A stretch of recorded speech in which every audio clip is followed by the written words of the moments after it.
abooluganda ne bagina zibalamusizaako nembebaza okusaayo omwoyo balina omukisa abalumujana ennyondo olw'obutuukirivu weewaawo balikosibwa. amiina. Katonda affe omulungi. Lesoni yaffe ya wiiki eno ekwata ku bwesigwa bwo obukukuumisa bye watusuubiza ffe ne bwe tulemwa osigala oli mwesigwa. Singa tukola bwoti tetulina ssuubi lyonna, naye olw'obwesigwa bwo sebo tulina essuubi ly'obulamu obutaggwaawo era tubulindiridde mu linnya lya Yesu Mukama waffe. Amiina. Tweyanziza nnyo. Ffe tutandise lesoni yaffe. Njagala kujjukizaako nti tuli tuwumbawumba kwota yaffe nesembayo mu mwaka 2025 eyaweebwa omutwe omunene ogugamba nti ebyokuyiga ebyokukkiriza okuva mu Yoswa. Era tutuuse ku kyokuyiga namba 12 omuwandiisi kyawa omutwe ogugamba nti Katonda omwesigwa. Katonda mwesigwa. Yes. Tewali kigambo kitaatuukirira ekirungi ekyasuubizibwa abaana baani abaana b'ennyumba ya Isirayiri. Musumba sebo Katonda mwesigwa. Muwandiisi ayagala tutegeere ki wano? Katonda ebisuubizo byonna bye yakola ebisinga obungi yabikolera mu ndagaano ze yajjanga akola n'abantu ze twasomako wano okumala ebbanga. Mu ndagaano muno nga Katonda alaga kyajja okukola bw'amala n'alaga abantu kye bateekwa okukola. Endagaano eno okukola obulungi nga buli muntu akoze ekitundu kye. Okubeera mu lusuku Adeni Katonda najja ng'akola endagaano yasooka yagikola n'Adamu, muzaale mwale mujjuze ensi mugirye. Ng'okubifuna obulungi balina kubeera bawulize. Tebaawulira naye endagaano ye n'agituukiriza. Nina tujja kuziraba mu maaso gye tugenda. Ekyewuunyisa ku Katonda teriiyo mulundi n'ogumu ku ndagaano ze yakola gye yatuukiriza lwakubanga ffe tutuukiriza ekitundu kyaffe. Tuzasaba wano nga yakagimala byonna byogambye tujja bikola, byonna byogere tujja bikola wa n'asigala nga mwesigwa n'atuukiriza ekitundu kye. Singa teyakola bw'atyo singa tetulina ssuubi lyonna. Naye olw'obwesigwa bwe essuubi tulina ery'amaanyi. Amiina. Katonda mwesigwa. Ekitundu ekya Sande kyatugambye byonna byatuukirira. Namukadde agenda tusomera mu Joshua essula 21 onyolwa 3 paka ku 5.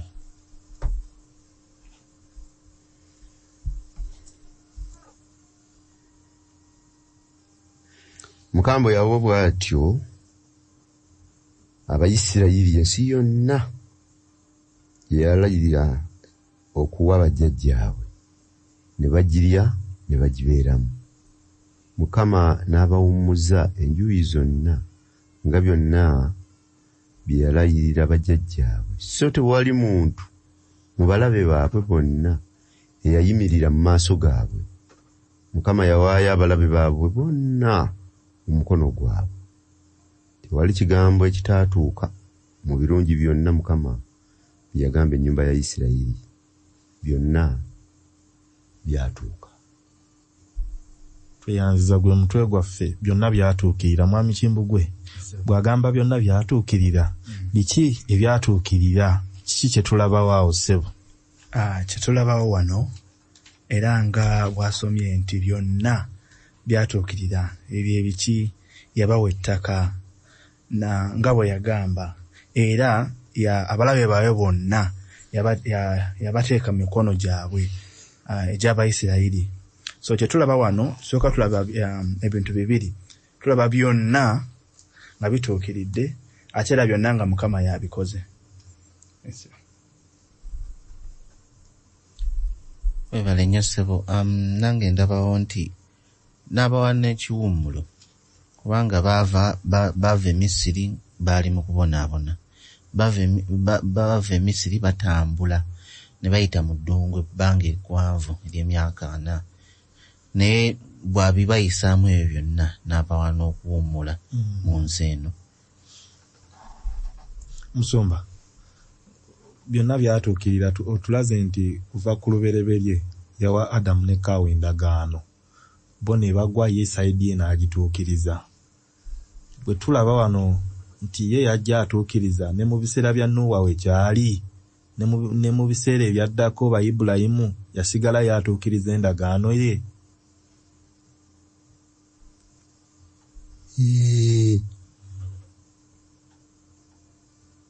Era ng'ekikulu mu ndagaano muno Katonda assanye essira ku ttaka ku nsi gye yatonda, agigabira Adamu ne Kaawa ne bajeema. Yandibadde agibaggyako okusaawa eyo, naye baagisigaza wabula ng'ekyuse olw'ekibi, n'abantu nga bakyuse. Bwe boononeka n'abazikiriza n'amataba. N'akomawo mu ssuula ey'omwenda aba 19 yalwereberye, n'agamba Nuuwa ebigambo bye bimu nga bye yagamba Adamu, muzaale mwali mujuze ensi mugirye. Ne bazaala ne baala, baamala okwala ne bajeema. N'ayita Ibulayimu n'amusuubiza kintu kyekimu, va mu nsi y'ekitaawo n'ennyoko, ogende mu nsi gye ndikulaga. Ndikukolera bino, ndikukolera biri, ndigulumiza erinnya lyo. Era mugwa amawanga gonna mugalwe lwaki? Omukisa. Ibulayimu n'avulungutanamu awo, n'agalaagatanamu naye Mukama mu buvulungutano obwo n'atuukiriza kye yasuubiza. Ezadde Ibulayimu n'abifuna mu ndagaano gye yakola naye. Kaakati Musa bw'ajja, eddako si ya Musa awo, Mukama n'akola endagaano y'emu n'abaana ba Isirayiri nga bakulemberwa Musa. Ne bagamba nti byonna by'ogambye tujja kubikola. N'okwogera lekera awo okwogera naffe bibera na Musa. Mukama n'agamba nti maama singa nno babitegeeza balina bale nga bali ku nnyana baagala kuddayo. Bavaawo ne bagamba twagala kukola Katonda tuze Misiri. Naye weewuunye, Mukama Katonda sitiiru n'atuukiriza kye yasuubiza, ensi n'agibawa, n'abalabe baabwe n'ababaggyako, n'okubawa n'abawa emirembe. Era tebaatereera. N'addamu n'akola endagaano endala ne Dawudi, n'addamu n'akola endagaano na Yesu Kristo. Endagaano yokka etaamenyeka, kubanga Yesu Kristo yali mutuukirivu, yali muwulize. Ebisuubizo byayo bitusigaza byokka betulindiridde ebyokuddawo. Kale kanzije wa mukadde nga bwe tulaba nti ebisuubizo bya Mukama byatuukirira eri Isirayiri, naye si buli omu yabifuna. Era tulabako ba Akani tebaabifuna, Koola teyabifuna. Olowooza mukadde lwaki? So nga sinagenda ku kibuuzo, waliwo akantu akalala katono nnyo kenjagadde, nti obwesigwa bwa Katonda butambula okuviira ddala ku butonzi, era bujja kutuuka ku nkomerero yaabwo, kubanga tasobola kwerimba. Nakazudde nti ebisuubizo byatuwa bibye, ate byesuubiza biki? Bibye, kubanga tuyingira mwani muye, era tayinza kukola ki? Kwerimba. Kakati ongambye nti Baakani tebaafuna bisuubizo ebyo n'abalala. Sebo tebaabifuna kubanga bejja mbuka. Katonda bwe yali atutondera mu kifaananyi kye, era mu ngeri ye mwe yatutondera. n'atuwa amagezi, n'atuwa okumanya, n'atuwa okulowooza, n'atuwa okufumiitiriza. Kakati gwe bw'otolowooza, bw'otofumiitiriza, bw'otomanya bye yateekateeka ebisobola okukuyamba, n'ogaana wejjamu weka. Ensonga lwaki abalala tebafuna biki bisuubizo ebyo.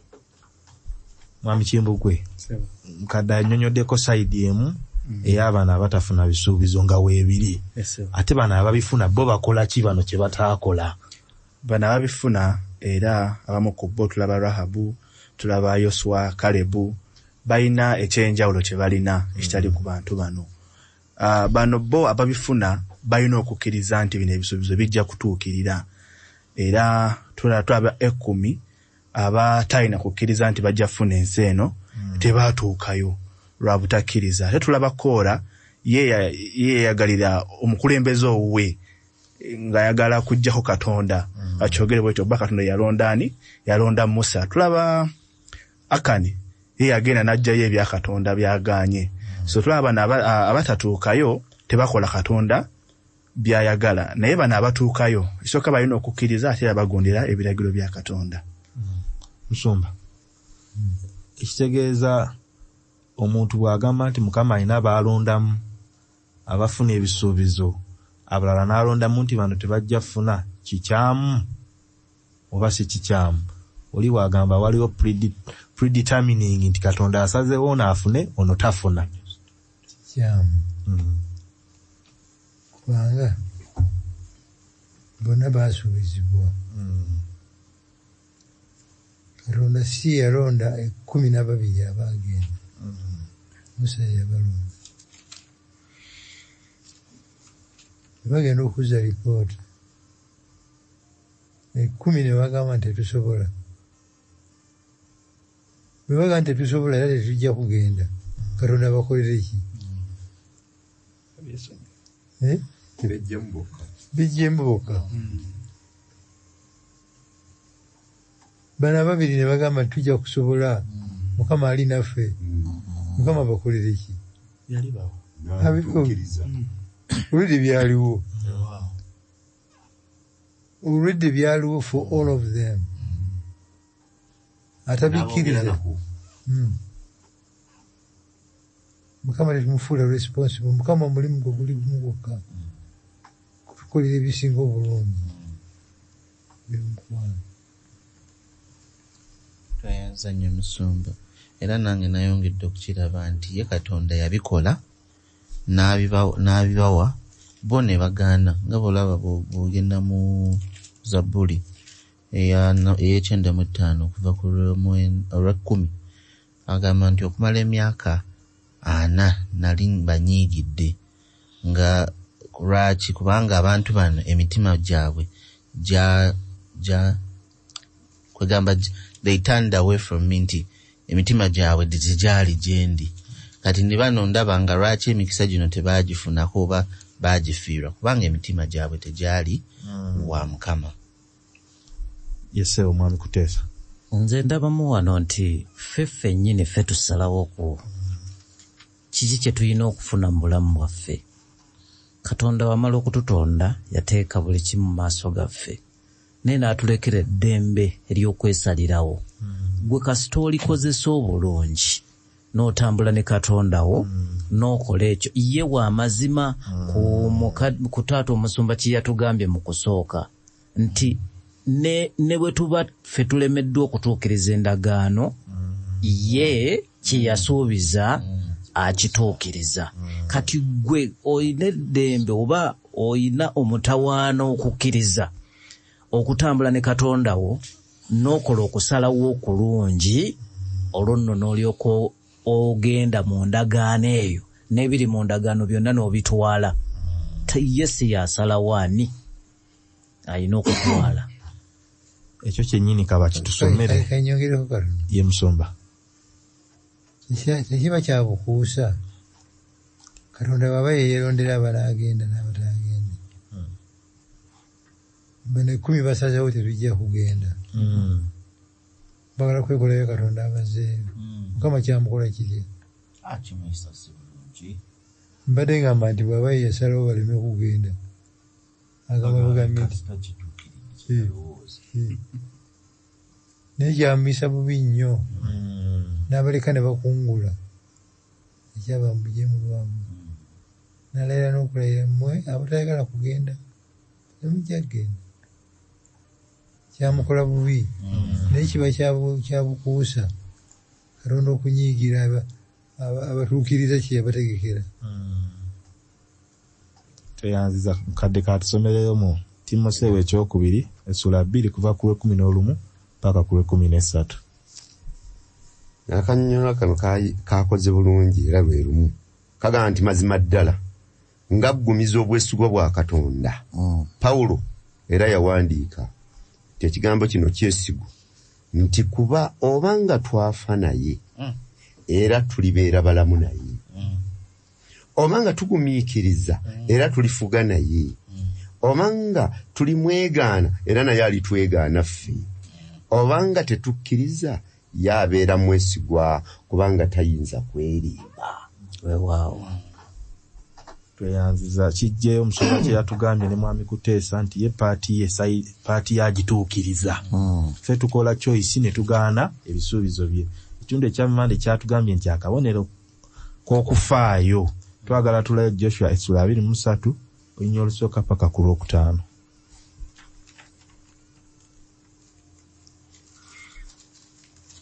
Yoswa essula ya 23 olusooka agamba nti awo ennaku nnyingi bwe zaayita Mukama bwe yawummuza Abayisirayiri mu balabe baabwe bonna baabeetooloola.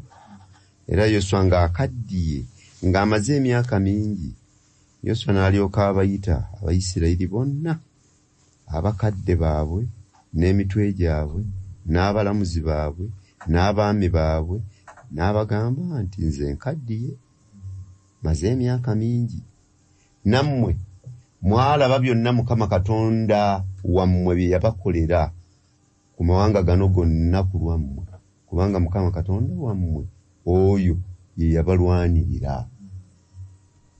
Laba mbagabidde amawanga gano agasigalawo okuba obusika obw'ebika byammwe okuva ku Yoludaani awamu n'amawanga gonna ge nazikiriza okutuuka ku nnyanja ennene ne ku luuyi olw'ebuvanjuba.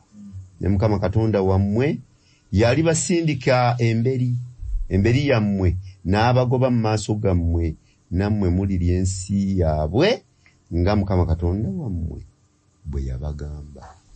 Tweyanziza kansokere mwami Kimbugwe tulaba wano nti Joshua atuuse ku nkomerero abagambye nze nkaddiye. Naye mu kubagamba nti akaddiye biki byabalaga, biki byagezaako okubatunuuliza Katonda byakoze? Ndaba wano Yoswa ng'agenda abalekera ekintu ekimu kwebyo oba osanga ekintu kyokka ekimutuusizza ne waali awo ye ng'omuntu. Yoswa bwe yali etandika mu luzungu twalina kye bayita recipe of success. Nze ndaba nga Yoswa kyagezaako okuwa Abayisirayiri ng'abaviira obanga akaddiye ng'ali kumpi okuwummula naye awulira akaddiye, abalekera the recipe of success eri ki? Kwesiga Katonda. Esooka abajjukiza nti Katonda yakoze buli kimu, yabawadde byabawadde byonna n'ensi ezitalina bakutwalibwa Katonda yagenda ozikola atya? Ozibawa. So Yoswa mu kugenda kwe abalekera ekirungo ekyobuwanguzi, naye obuwanguzi buno si bwakulwana, si bwakukola ki, naye obuwanguzi buno bwakunywerera mu Katonda mu by'omwoyo. Musumba ndiwo kuba abantu bano bali baddu naye kati balandi road bayina ewaabwe. Musa agezaako kubajjukiza, mu kubajjukiza po paati yaabwe eri ki? Paati yaabwe buwulize. Paati yaabwe si bukugu mu kulwana, si maanyi mangi nnyo, si magye maga kitalo nnyo. Paati yaabwe ze ebayisaamu kugondera instructions Katonda z'abawa. Bwe bazigondera ne bamwagala n'emitima gyabwe, ebyabwe nga biwedde, bajja kusigalayo nga balandi loodi. Mukama ajja kwongera okutuukiriza paati ye. jakuba bulungi n'abaana baabwe. Tweyanza tukyali awo ku kyobuwulize Mwamise Wankambu. Lwaki obuwulize nsonga nkulu kubanga osinziira mukadde watusomedde batulaze nti waliwo ensi ze batannafuna naye nga Joshua abagambye enzo nazo mugenda zifuna Mukama agenda balwanirira muzifune naye abagambye obuwulize nga Musumba watunyonyodde. Lwaki obuwulize nsonga nkulu nnyo? Obuwulize ensonga nkulu nnyo kubanga oyo alina kyabagamba, alina enteekateeka ennungi esingako obulungi gye bali era ey'obumanyi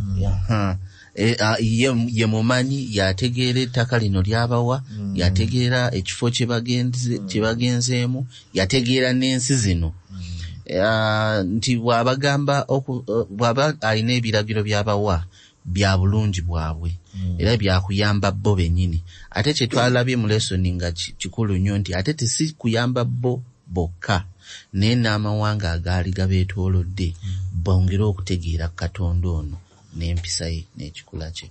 Tweyanziza nnyo ssebo. Twatunuulidde obwesigwa bwa Katonda nga Yoswa abutegeera nnyo.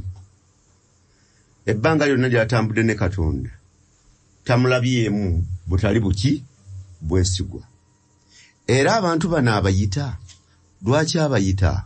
Abayita ayongere okunyweza obwesigwa bwa Katonda bw'abadde atambula nabo ebbanga lyonna. N'agamba nti mutunule era yagenda okubakulembera.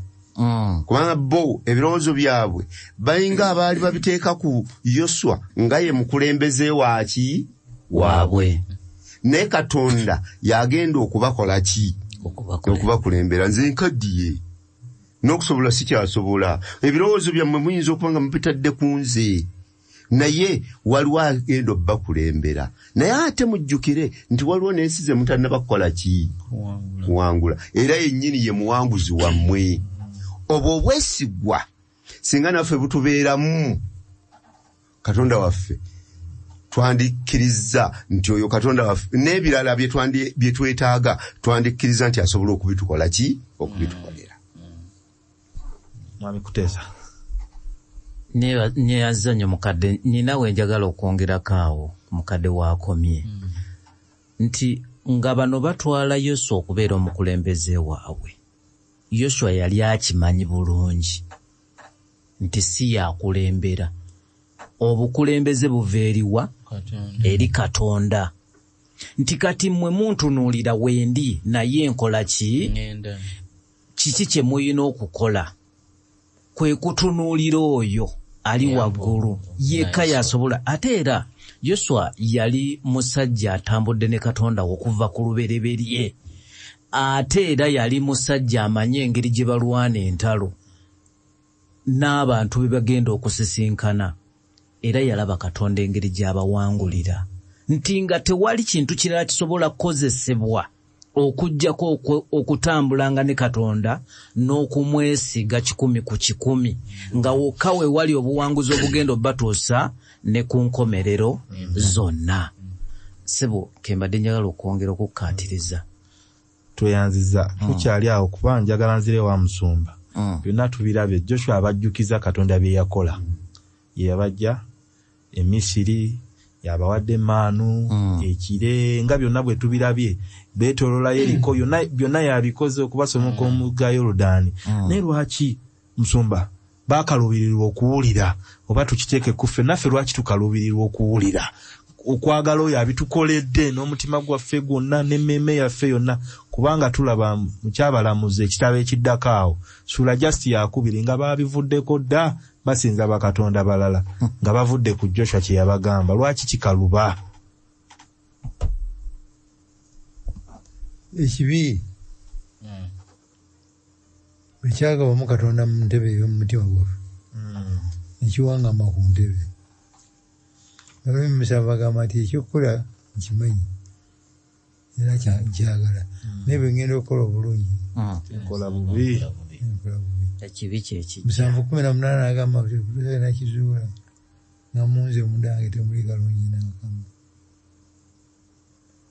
Kubanga Katonda alina amaanyi ag'omwoyo omutukuvu Mungu Katonda. Birumukkiriza y'anaatula mu ffe. Neera tuwaganya ne tuyitawo.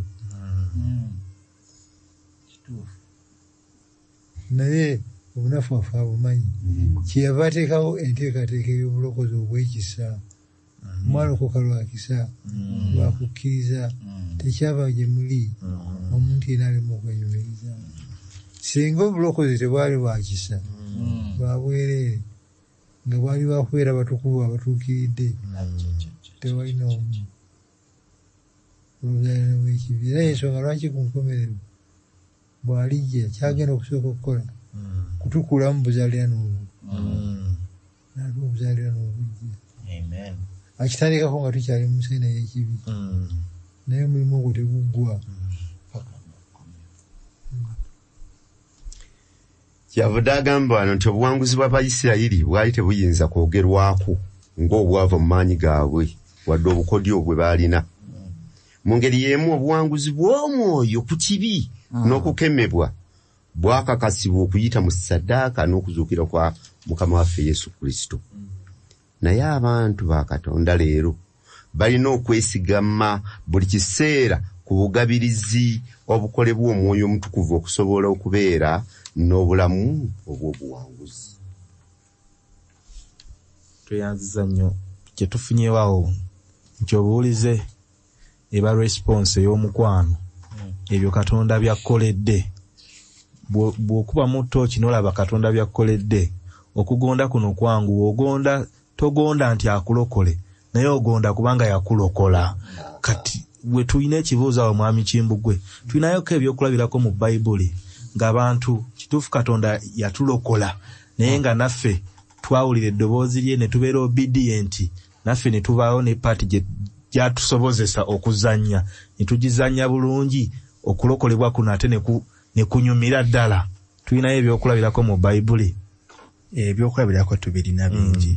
Abantu we bakolagana wamu ne Katonda olw'obulokozi mu ngeri emu oba endala. Esookera ddala tulaba mu kuzuukiza kwa Laazaalo nti Katonda teyalagira jjinja kuvaayo. Yabagamba mugyeewo ejjinja. Ne mu kuzuukiza Laazaalo era ng'afulumye, Katonda talagira bino bigoye bimuveeko bye baali bamuzinzeemu. Yalagira abantu bakole batya? Babiggyemu. So mu ngeri emu oba endala ndaba nga obulokozi bwa Laazaalo mu kiseera kino oba okuzuukiza kwe kwalimuko ku mukono gw'omuntu, naye ng'akolagana wamu ne Katonda. Mwami Ssewankamba. Sebo njagala kuleeta ekyokulabirako ekya Yesu Kristo ng'ali ku mbaga. Ekaana. Era maama we yatuuka nga waliwo ekizibu nga omwenge tegumaze. Yabagamba muleeta amazzi. Bebagaleeta ate go n'agafuula. So ebyo nabyo waliwo involvement, waliwo Katonda bayagala era n'alaba nga bwe tukolagana nawe naye kubanga tuniramu nkulaba akafaananyi kano nga baga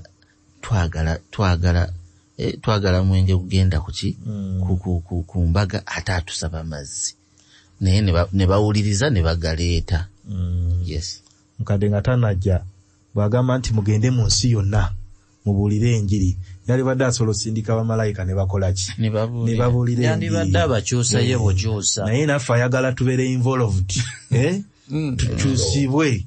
Naffe ekintu tukole ki? Tukyagale. Yali badde agamba bugambi mu bamalayika mugende mubuulire, naye kutugamba naffe tubeere involved. Ekintu naffe tuwulire nti naffe ekintu obulokozi buno nabwo bwaffe tukyeyagaliremu. Ekyo nakyo kimu ku byo. Lakaba omwenzi.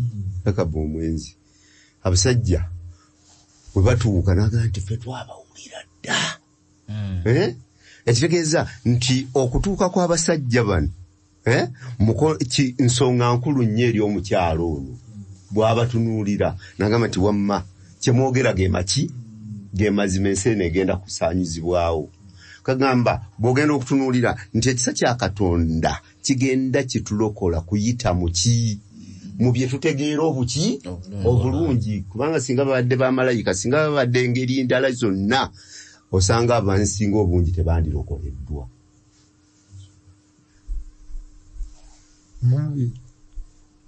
omubbi ku musalaba baliko babiri bonna babbi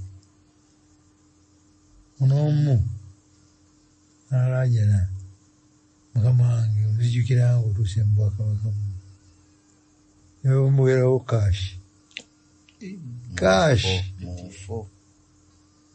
tugenda kutula naye mu bwakabaka buno oli ate akivaamu bintu ate akivaamu ate asalawo mukama ffe tena kyayinza mukola newankubadde ku musalaba gwe gumu ogwo saddaaka emusasula eri ewedde eki kulajananga ono munne munange nange oyo nga bwomusuubiza nange ngattaako lakabu ekimuwonya munkomero yalinako yateekako naye temuneerabiranga bannange temuneerabiranga oli ow'omuggulu akonga yakanotisize dda nti akoze choice akoze decision nga plan ey'obwakabaka obutagwawo nga yatandise dda. Amiina. Tweyanza musumba omusajja gwe bagamba agende mu Yokaana 9:7 agenda n'aba amaaso Yesu amuga agenda n'aba amaaso mu Sirowamu era bwe yagenda n'aganaaba n'alaba. So aba kugaana osanga teyalirabye. So tulaba nti Katonda tulina okubeera omuwulize ne byatugamba. Kituufu atulokola naye tulina okubeera obedient. Bw'agamba kola kino yaba amanyi ensonga era naye kakati tutuuse eri mbeera mukyamu bwe ngamba nti nali mulabufu siba kunaabamu era nze akikenga mangu wajja kubaawo emiwunyo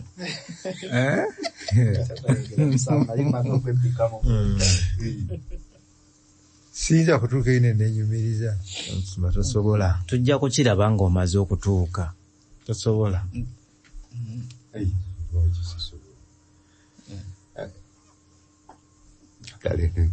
wali Timoseewo yagambye nti kubanga twafiira mwani mu ye olw'okubanga twafiira mu ye era ne tuzuukirira mu ye kitegeeza nti ye yalina obulamu bwaffe kyonna ky'okola kyonna ky'olowooza nga kya butuukirivu si gwe okirowooza naye ye yakikola mugwe. Amiina. nala okukalwakisa so tekyaba gye muli omuntu yenna alema okwenyumiriza si ffe twazannya akakodi ako ensala entangaavu yabadde paati eya Tuesday mukadde agenda tusomera Joshua Sula 23 kuva ku Lwomukaaga paka ku Lwomunaana agende ku 12 ne 13.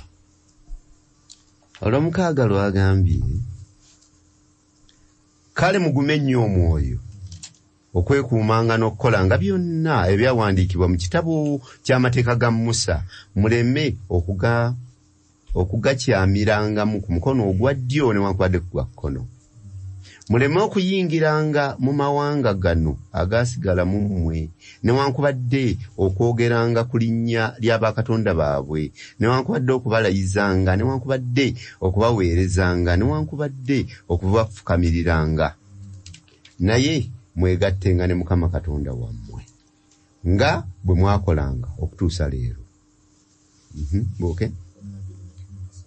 Naye obanga munaddanga ennyuma n'akatono ne mwegattanga n'amawanga gano agaasigalawo ge gano agaasigala mu mmwe ne mufumbiriganwanga nabo ne muyingiranga gye bali nabo ne bayingira gye muli mutegeererenga ddala nga Mukama Katonda wammwe tagobenga nate mawanga gano mu maaso gammwe naye ganaabanga omutego n'ekyambika gye muli n'oluga ku mbirizi zammwe n'amaggwa mu maaso gammwe okutuusa lwe mulizikirira okuva mu nsi eno ennungi Mukama Katonda wammwe gye yabawa.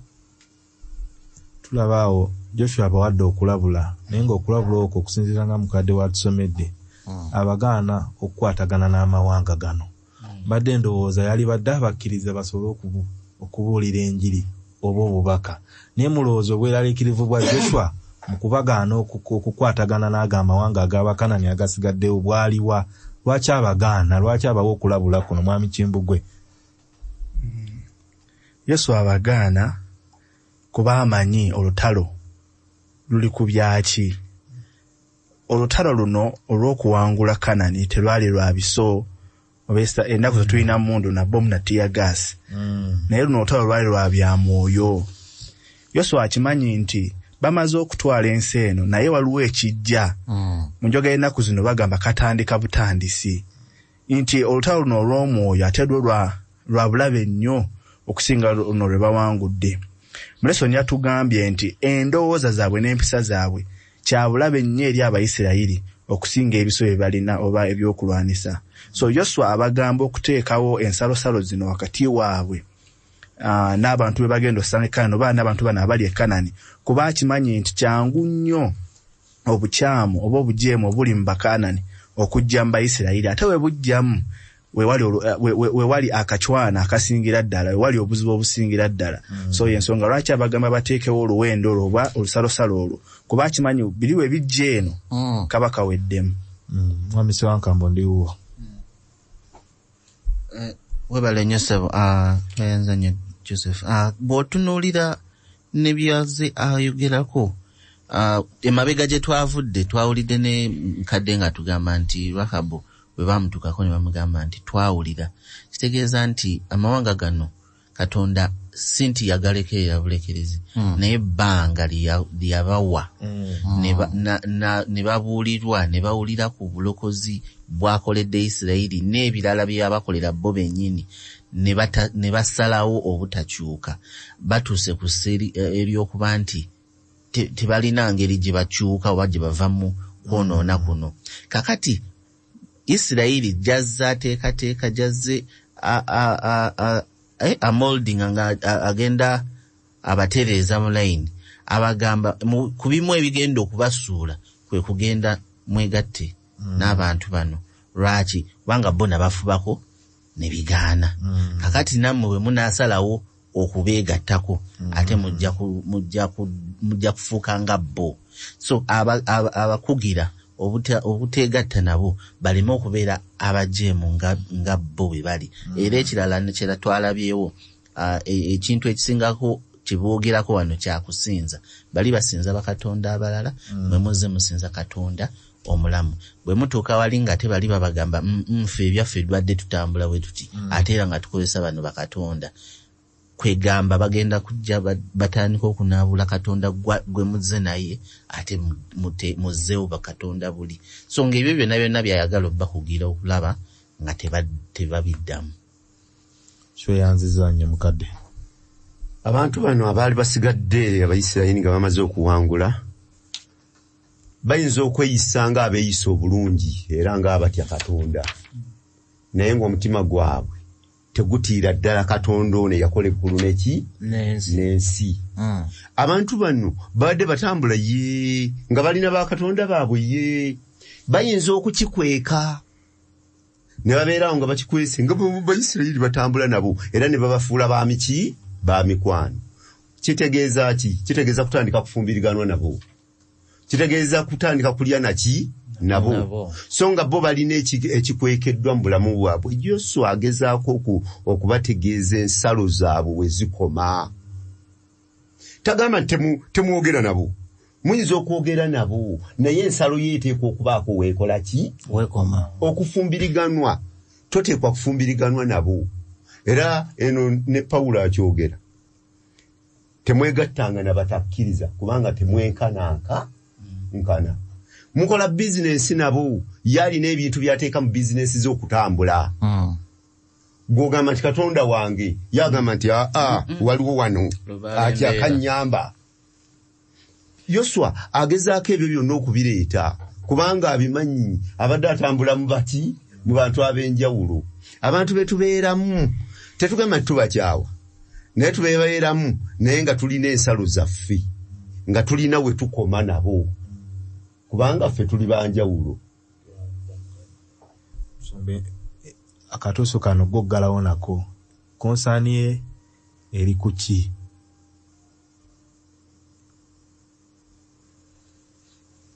Kusinza bifaananyi. Abamanyi obunafu. They are very easily influenced.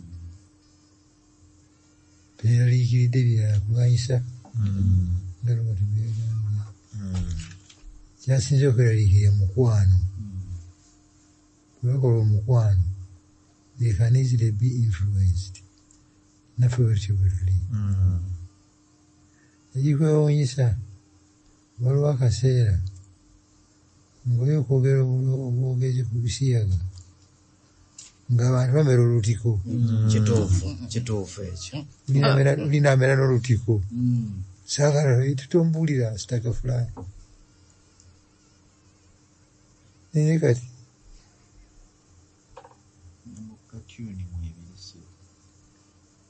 si kyo kintu ekikyekanga omuntu.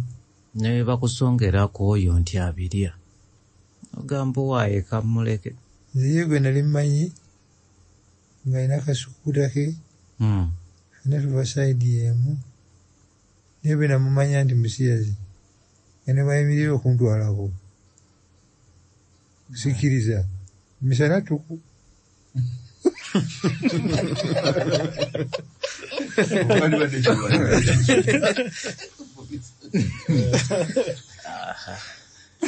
Sisobola.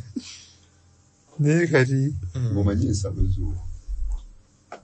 Yesu kyeyava agamba nti abantu bano sibasabira kubajja mu nsi. Bali mu nsi naye si bansi. Balansi eri wakati awo. Ensi tugirinnyeko n'obwegendereza kubanga mwe tuli. But carefully. Tweyanziza nnyo Musumba. Katugende ekitundu ekyo obusungu bwa Mukama kubanga tulaba bwe bataawuliriza ebiragiro Joshua byabawadde Mukama byamugambye bagenda kwegatta ne bali abantu ate basinze ebifaananyi. Mu kusinza ebifaananyi tugenda kulaba nti mwe mugenda okuva obusungu bwa Mukama mu kadde katusomere mu Joshua essula 23 kuva ku 15 paka ku 16. Awo olulituuka ng'ebirungi byonna bwe byabajjira Mukama Katonda wammwe bye yabagamba, bw'atyo Mukama anaabaleetangako ebibi byonna okutuuka lwali bazikiriza okuva mu nsi eno ennungi Mukama Katonda wammwe gye yabawa. Bwe munaasobyanga endagaano ya Mukama Katonda wammwe gye yabalagira, ne mugenda ne muweerezanga bakatonda abalala, ne mubafuukaamirira, obusungu bwa Mukama ne bulyoka bubuubuuka ku mmwe ne muzikirira mangu okuva mu nsi ennungi gye yabawa. Tulabyewo wano ekigambo obusungu bwa Mukama. Mukama yennyini yeeyogerako mu Kuva 3:6 nti ajjudde okusaasira kungi, alwawo okusunguwala, alina omukwano mungi. Ate tulaba bano abantu yabajjayo e Misiri n'omukono gwe, abatuusizza wano ate agambye obusungu bwa Mukama, obusungu bwe bunaatuuka ajja kubajjawo. Twagala tukwasaganye Katonda ono w'omukwano, ate obusungu buno bujjirawa? Mwami Sewankamba. Webale nnyo ngera bwe tugambye nti waakusaasira waakwagala. Okwagala okwo kujja eryani? Erinze omwonoonyi person. Naye obusungu bwe buli ku kiki? Buli ku kibi. Era olw'okuba obusungu buli ku kibi alina okuzikiriza ekibi kubanga ye takwatagana na kibi. Kuba ye mutuukirivu era takwatagana na kibi. Ekyakabi nti bw'atuuka okuzikiriza ekibi, nze nanga nsanga nkoze eki n'eripyeko nga nkiremeddeko, kyova obusungu bubuubuuka ku nze nange ne buntwaliramu. Kyetwalabye amanyi obutawuliriza disobedience kyebuleeta okuva nga twe tulabye Musumba bwe yatulaze endagaano Mukama zazzaakola, ekireetera abaana ba Isirayiri bonna, ekireetera abantu abo mu ndagaano okuba nti bafuna obusungu, baba balaba ku busungu bwa Mukama nti balina tebawuliriza byabagambye. obwo obutawuliriza kyali mu kugobako kubanga amanyi consequences ezivaamu era olwekyo ayagala akijjewo. So lwe tulabira obusungu sinti akyawa omuntu sinti akyawa abaana ba Isirayiri naye olw'okuba nti obutali buwulize bwe buleeta ekibi mu muntu mu bantu ne mu bitonde bye kyava aleeta obusungu obwo. Tuyanze olwokuba tusigazayo eddakiika ntono nnyo, dakiika 4 tulaba mwami Ssewakambo kyatugambye nti Katonda obusungu buno buli ku kibi naye nze omwonoonyi neeripye ku kibi. Ayagala okuzikiriza ekibi kino naye ate nze nange anjagala naye ate nze neeripye ku kibi. So bw'azikiriza ekibi nange akyeripyeko neŋŋenderamu. Naye kati twagala tulabe baatuwadde amagezi ku Thursday.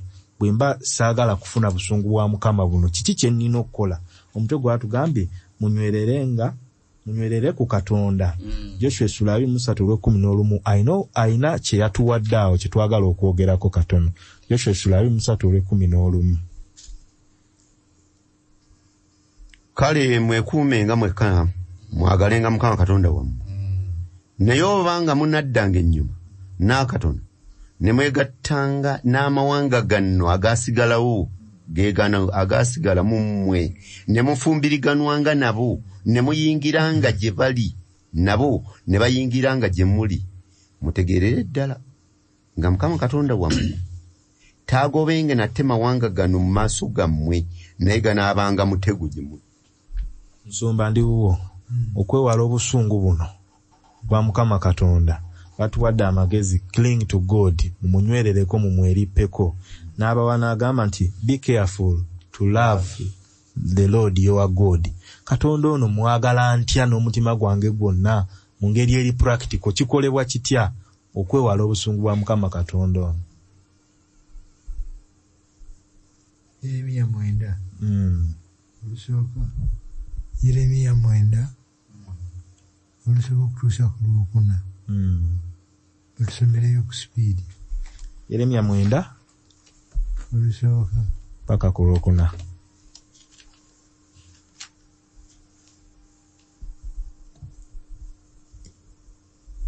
Omutwe gwange singa gubadde mazzi n'amaaso gange singa luzzi lw'amaziga. 19 oba 9? 9 23 21 okutuusa ku 23. 21 agamba kubanga okufa kulinnye mu bituli byaffe. Genda ku 23. Bw'ati bw'ayogera Mukama nti omugezigezi teyenyumirizanga lw'amagezi ge so n'ow'amaanyi teyenyumirizanga olw'amaanyi ge so n'omugagga teyenyumirizanga olw'obugagga bwe naye yenyumirizenga olwa kino ng'ategeera era ng'amanyi nze nga ndi Mukama akola ebyekisa n'ebyensonga eby'obutuukirivu mu nsi kubanga ebyo byensanyukira bw'ayogera Mukama. Olwo yabikuli ku Olungereza.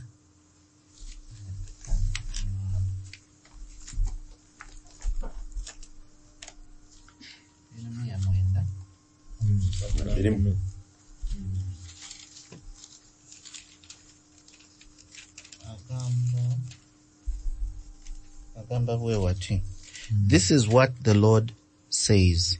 Do not let the wise boast in their wisdom, or the powerful boast in their power, or the rich boast in their riches. But those who wish to boast should boast in this alone, that they truly know me and understand that I am the Lord, who demonstrates unfading love, and who brings justice and righteousness to the earth, and that I delight in these things. I, the Lord, have spoken. Omuntu omugezi bw'atandika okwenyumiriza n'okwewaana abatama yamanyi buli kintu yakola. Ow'amaanyi bw'atandika okwenyumiriza olw'amaanyi. Omugagga alina ku busente bw'atandika okubasibako akanyaaga. Naye omuntu yeka Katonda gwakkiriza ayogere yenyumirize ye muntu amanyi Mukama. Amiina.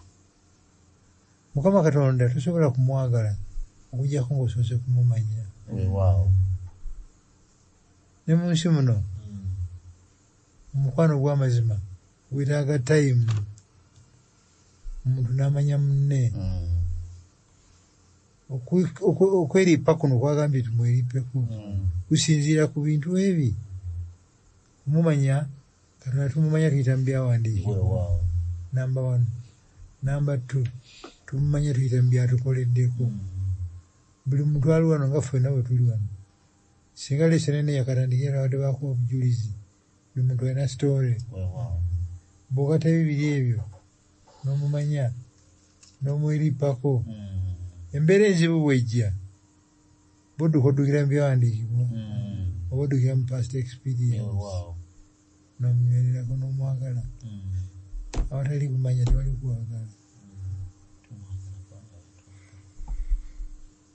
Mukama Katonda waffe twagala okwagala naye tekitujjira mu buzaale,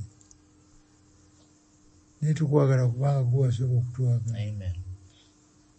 Byotukoledde Katonda waffe biyitirivu obulungi, byotukolera ku musalaba e Gologoosa biyitirivu obulungi. Ebyo bitumale, bituwe essanyu n'omukwano n'okukweripako okuyinza okutuyisa mu bigemo ne mu bigezo.